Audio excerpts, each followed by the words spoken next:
ഏറ്റവും ഈ കൺവിൻസിംഗ് ആയിട്ടുള്ള ഒരു ആർഗ്യുമെന്റ് അല്ലെങ്കിൽ പിൽക്കാലത്തുള്ള എല്ലാവരെയും കൺവിൻസിംഗ് ആക്കിയിട്ടുള്ള ഒരു ആർഗ്യുമെന്റ് പിന്നീട് മുന്നോട്ട് വെക്കുന്ന ഇബ്നു സലാഹ് തങ്ങളാണ്. വളരെ സിമ്പിൾ ആയിട്ടുള്ള ആർഗ്യുമെന്റ് അല്ലെങ്കിൽ നമ്മളെ കേട്ടിട്ടുള്ള ഒരു സാധനമായിരിക്കും. പിന്നെ ഈ ഹദീസുകൾ അല്ലെങ്കിൽ അതിന്റെ ഹദീസിന്റെ സനദുകൾ പ്രിസർവ് ചെയ്യപ്പെടണം. കാരണം അതിനൊരു എപ്പിസ്റ്റമോളജിക്കൽ ഫംഗ്ഷൻ മുമ്പ് ഉണ്ടായിരുന്ന പോലെ ഒരു എപ്പിസ്റ്റമോളജിക്കൽ ഫംഗ്ഷൻ ഉണ്ടാവണം എന്നില്ല. പക്ഷെ മുസ്ലിം സമുദായത്തെ ജൂതരിൽ നിന്നും ക്രിസ്ത്യൻസിൽ നിന്നും ഇതാക്കിയിരുന്ന ഒരു പ്രത്യേക യുണീക്ക് ട്രൈറ്റ് എന്തായിരുന്നു? ഈ ഹദീസിന്റെ സനദ് ഇസ്നാദ് എന്നുള്ളതായിരുന്നു. അപ്പോ അൽ ഇസ്നാദു മിനദ്ദീൻ എന്നുള്ള അബ്ദുല്ലാഹി ഇബ്നു മുബാറക് തങ്ങള് സംഭവങ്ങളൊക്കെ ഉണ്ട്. അപ്പൊ ഈ ഒരു സംഭവം എന്തല്ല, പുതുതായിട്ട് ഇബ്നു സലാഹ് തങ്ങൾ മുന്നോട്ട് വെക്കുന്നതല്ല. പക്ഷെ ഈ ഒരു സംഭവം ആദ്യമായിട്ട് ഇത് മുസ്ലിം ഉമ്മത്തിന്റെ അല്ലെങ്കിൽ മുസ്ലിങ്ങളെ മാത്രം പ്രത്യേകതയാണെന്നുള്ളത് അബു ത്വാലിബുൽ മക്കി കൂത്തുൽ ഖുലൂബ് എന്നുള്ള കിതാബൊക്കെ കേട്ടിട്ടുണ്ടാവും. സൂഫി ആയിട്ടുള്ള ഒരു സൂഫിയാണ്. അപ്പോ മൂപ്പനാണ് ഈ വാദം ആദ്യമായിട്ട് മുന്നോട്ട് വെക്കുന്നത്. പക്ഷെ ഇബ്നു സലാഹ് തങ്ങൾ ചെയ്യുന്നത് എന്താ വെച്ചാൽ ഈ വാദത്തിന്റെ ഇതിനൊന്ന് മോഡിഫൈ ചെയ്യാണ്. മൂപ്പർ പറയുന്നത് എന്താ വെച്ചാല് ഇങ്ങനെ ഒരു ഉമ്മത്ത്, ഈ ഹദീസ് ഈ ഉമ്മത്തിന്റെ മാത്രം പ്രത്യേകതയാണ്. സ്വാഭാവികമായിട്ടും ഈ ഉമ്മത്തിലെ ഉലമാക്കളെ കടമയാണ് ഈ ഹദീസ് അല്ലെങ്കിൽ ഈ സനദ് എന്താ പ്രിസർവ് ചെയ്യാൻ. ഇല്ലെങ്കിൽ ഇവർ ഫർള് കിഫായാണ്. ഇല്ലെങ്കിൽ അവർ ചെയ്തിട്ടില്ലെങ്കിൽ എന്താവും?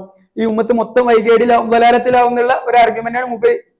ഈ ഒരു പ്രത്യേകത, ഈ യുണീക്ക് ട്രൈറ്റിനെ പ്രിസർവ് ചെയ്യൽ ഈ ഒരു കമ്മ്യൂണിറ്റിന്റെ, സ്കോളറി കമ്മ്യൂണിറ്റിന്റെ ഡ്യൂട്ടി കൂടിയാണെന്നുള്ള രീതിയിലാണ് ഇബ്നു സലാഹ് തങ്ങൾ ഈ വാദത്തെ കൊണ്ടുപോകുന്നത്. പിന്നെ ഇത് പിന്നീടുള്ള എല്ലാ കിതാബുകളിലും നമുക്ക് ഈ ഒരു സാധനം കാണാൻ കഴിയും.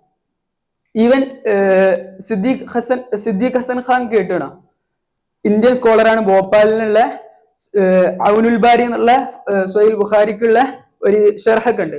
അപ്പോ മൂപ്പര് പറയുന്നത് വെച്ചാൽ ബ്രിട്ടീഷുകാരുടെ കാലത്താണ്, 1850-കളിലൊക്കെയാണ് മൂപ്പര് വരുന്നത് എന്റെ ഓർമ്മ. അപ്പോ സിദ്ദീഖ് ഹസൻ ഖാൻ പറയുന്നത് അന്നത്തെ കാലത്ത് കുറെ ഫിത്നകൾ ഉണ്ടാവാനുള്ള കാരണം എന്താ വെച്ചാല് അവിടുത്തെ ഉലമാക്കള് സനദുകൾ മെയിൻറ്റെയിൻ ചെയ്യൽ അല്ലെങ്കിൽ സനദുകൾ പ്രിസർവ് ചെയ്യേണ്ട രീതിയിൽ കീപ്പ് ചെയ്യേണ്ട രീതിയിൽ ചെയ്തിട്ടില്ല. അപ്പോ ഇതൊരു വാദമായിരുന്നു. എന്ന് പറഞ്ഞാല് ഈ ഒരു സനദ് എന്നുള്ളത് മുസ്ലിം കമ്മ്യൂണിറ്റിന്റെ മാത്രം യുണീക്ക് ആയിട്ടുള്ള ഒരു സാധനമാണ്. സ്വാഭാവികമായിട്ടും അതിനെ പ്രിസർവ് ചെയ്യുക എന്നുള്ളത് മൊത്തം സ്കോളറി കമ്മ്യൂണിറ്റിന്റെ ഒരു ബാധ്യതയാണ് എന്നുള്ള രീതിയിൽ. പിന്നെ രണ്ടാമത്തേതൊന്നായിരുന്നു നേരത്തെ പറഞ്ഞ ഒരുപാട് മുൻകാല അയിമ്മത്തുകൾ പറഞ്ഞിട്ടുണ്ട് സനദിനെ കുറിച്ച്. അതൊക്കെ ഇൻവോക്ക് ചെയ്തിട്ട് സ്വാഭാവികമായിട്ടും സുന്ന എന്നുള്ള കൺസെപ്റ്റ് ആ മുസ്തഹബ് എന്നുള്ള അർത്ഥത്തിലല്ല, അല്ലെങ്കിൽ ഫിഖ്ഹിയ ഹുക്മ് സുന്ന നമ്മൾ ചര്യ എന്നുള്ള അർത്ഥത്തിൽ പറയാലോ, മുൻകാല അയിമ്മത്തുകൾ ചെയ്ത് എന്നുള്ള അർത്ഥത്തില്.